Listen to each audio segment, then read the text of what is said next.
Hey guys, Prowl 1701 here, and today I'm going to be reviewing episode 6 of the Sensorites, which was a desperate venture, I believe it was called, and then I'll talk about the story as a whole. First off, I was floored listening to Susan describe Gallifrey. I did not realize so early in the run that Gallifrey was described this early. Now, it's not mentioned by name, because I believe the first story where their home planet was called Gallifrey was the Time Warrior.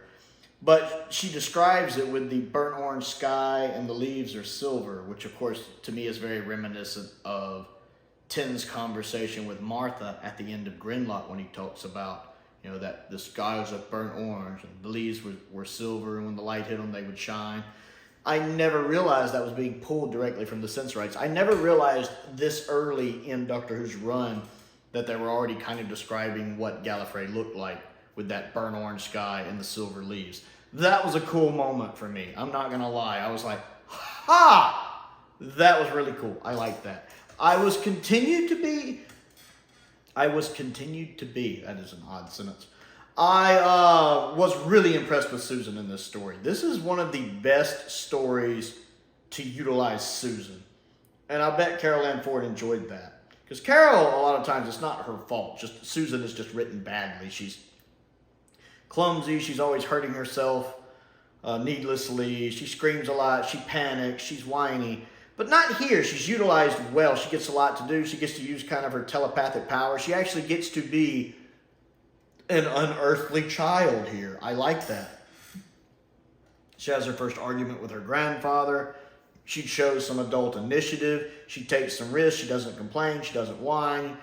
I really liked Susan in this story, possibly more than any story Susan's been in. Hartnell puts in great performances the whole story. I mean, the whole cast is doing well. Jacqueline Hill's not in like 3 of the episodes, so it's a nice little vacation for her.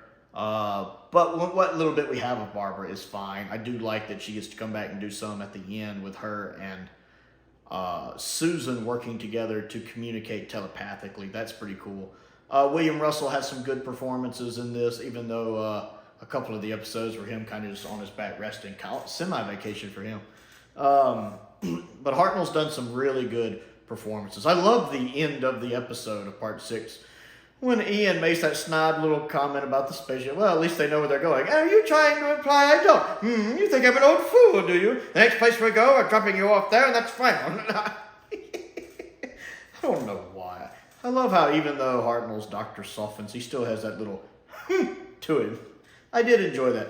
As I mentioned before, I like the Sensorite makeup a lot. Their costume design, especially that head with the way the eyes are done, looks really good and fits really well into 60s classic Who. Very impressive. The actors playing the Sensorites are fine. I have no real issues with them. It is nice to see the second kind of gets what he deserves, being banished to the wastelands. I kind of figured some of the humans had survived that first spaceship, the one that exploded and they thought everybody died. I kind of figured maybe some of them were running around. So it's nice to see that some of them were there and were the ones poisoning everything, and that they had been affected by all the mind stuff going on and kind of driven nuts. That was interesting. And I'm kind of glad all of the other pilots kind of got their happy endings. The John and the female pilot, they get to go back to Earth and be happy together with the other surviving male pilot. That's pretty cool. I'm glad they all made it out. You didn't really have a lot of people dying in this one.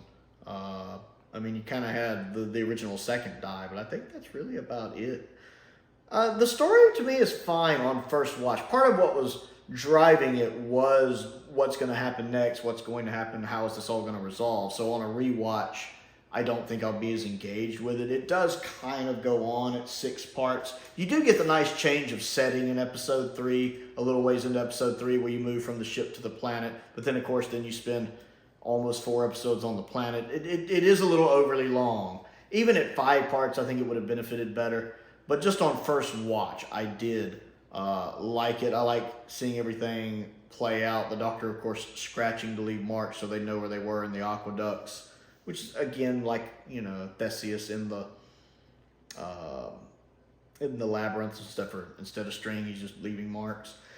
Overall, I enjoyed the Sensorites. it made me realize, I'm trying to think how I would rank season 1, like from worst to best, which I'm sure is a video I'll get to. I still think the Sensorites would be lower, but that's more just because I think season 1 is really good. Season 2 is also really good. The first 2 seasons of Doctor Who, when you stop and think about it, are really good. Not many duds in them. Season 2 has Web Planet in the Chase. Season 1, I don't know if there's really any duds. I'm not the hugest fan of Edge of Destruction, but it has a really good ending. And Marco Polo, it's hard to judge with it being completely recon, and I've only seen the 30-minute cut down. But while this might be lower on the scale of season 1 is just really good. It has so many good stories. So that's going to be fun when I decide to start ranking the season, honestly. But yeah, that is another thing about the Sensorites, though, is I don't have a lot to say about it. Like, it's kind of a short review. There's not a lot that really sticks out. The performances are good. I really like what's done with Susan. The description of Gallifrey was a huge happy surprise. But it is not essential Doctor Who. I wouldn't even call it classic Doctor Who. It's that, break it out every now and then if you hadn't seen it in a while, classic Who. But it was thoroughly enjoyable on a first viewing. Anyway, so the Sensorites, what do you think of it? Do you think it might be your least favorite of season 1, but still enjoy it? What do you think of season 1 of Doctor Who? Comment down below and let me know all of your thoughts. Other things to do, don't forget to click the like button and the subscribe button and the bell for notifications so you never miss out on another video. I also have a Patreon.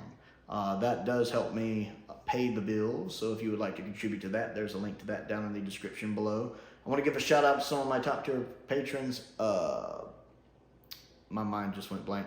Finn Perkins, Colin Coney, and Stephen Crane. I appreciate their support, as I do the support of all of my patrons. I have a P.O. box if you would like to send me anything to look at and review. Matter of fact, this was actually sent to me by one of my subscribers, who's also one of my patrons, Unknown289. I certainly appreciate him sending it. It was a nice watch.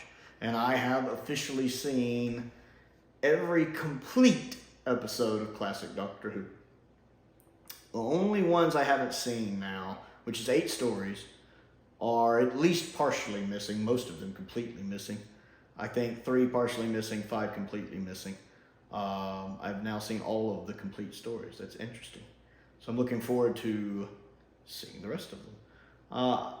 Most importantly, my P.O. box is down there if there's anything you'd like to send.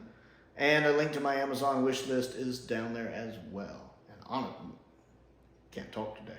It's late. I'm tired. Truly, most importantly, thank you for watching.